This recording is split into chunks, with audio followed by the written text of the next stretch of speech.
প্রিয় মুক্তিকামী ছাত্র জনতা, আমরা দেখতে পাচ্ছি যে আমাদের এই অভ্যুত্থান এবং বিপ্লবের পরেই দেশে অরাজকতা নাশকতা করছে ফ্যাসিস্ট এবং তাদের দোসররা। আমরা দেখতে পাচ্ছি যে বিভিন্ন জায়গায় এখন গোলাগুলি চলছে, মন্দিরে হামলা হচ্ছে এবং নাশকতা ও লুটপাট করছে। আমরা মনে করি আমাদের যে ছাত্র নাগরিকদের অভ্যুত্থান তাকে নস্যাৎ করার জন্যই পরিকল্পিতভাবে এই ধরনের ঘটনা হচ্ছে। আমরা মুক্তিকামী ছাত্র জনতাকে সজাগ এবং সতর্ক থাকতে আহ্বান জানাচ্ছি এবং আমাদের যে অন্তর্বর্তীকালীন সরকার, আমরা সেই সরকারের যে প্রস্তাবনা 24 ঘন্টার সময় নিয়েছিলাম, জরুরি পরিস্থিতি মোতাবেক আমরা এখনই তার একটি রূপরেখা ঘোষণা করছি। আমরা সিদ্ধান্ত নিয়েছি যে সর্বজন গ্রহণযোগ্য আন্তর্জাতিক খ্যাতিসম্পন্ন নোবেল পুরস্কার বিজয়ী ডক্টর মোহাম্মদ ইউনূসকে প্রধান উপদেষ্টা করে অন্তর্বর্তীকালীন সরকার গঠন করা হবে এবং ডক্টর মোহাম্মদ ইউনূসের সাথেও আমাদের কথা হয়েছে। তিনি ছাত্র জনতার আহ্বানে বাংলাদেশকে রক্ষা করতে এই গুরু দায়িত্ব নিতে সম্মত হয়েছে।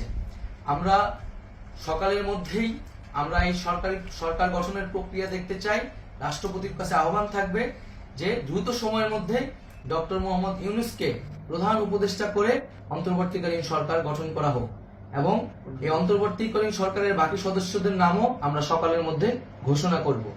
প্রিয় বন্ধুগণ, দেশে যে অরাজকতা চলছে, মানুষের জীবনের নিরাপত্তাহীনতা চলছে, সেজন্য আমরা রাষ্ট্রপতির কাছে আহ্বান জানাচ্ছি দেশে আইন শৃঙ্খলা পরিবেশ ফিরিয়ে আনার জন্য দ্রুত সময়ের মধ্যে কার্যকর ব্যবস্থা নিতে হবে এবং আইন শৃঙ্খলা বাহিনীকে সহযোগিতা করার জন্য মুক্তিকামী ছাত্র জনতাও রাজপথে থাকবে এবং অন্তর্বর্তীকালীন সরকার গঠন না হওয়া পর্যন্ত মুক্তিকামী ছাত্র জনতাকে রাজপথে থেকে তাদের যে অভ্যুত্থান, সেই অভ্যুত্থানকে রক্ষা করতে হবে। প্রিয় বন্ধুগণ, আমরা রক্ত দিয়েছি, শহীদ হয়েছি।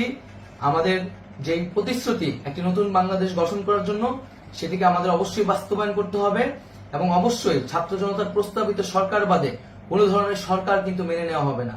আমরা বলেছি কোনো ধরনের সেনা শাসিত সরকার অথবা সেনা সমর্থিত সরকার অথবা এই ফ্যাসিস্টদের দোসরদের কোনো বিটিম সরকার কিন্তু আমরা মেনে নিব না। কোনো গণবিরোধী সরকারকে মেনে নেওয়া হবে না।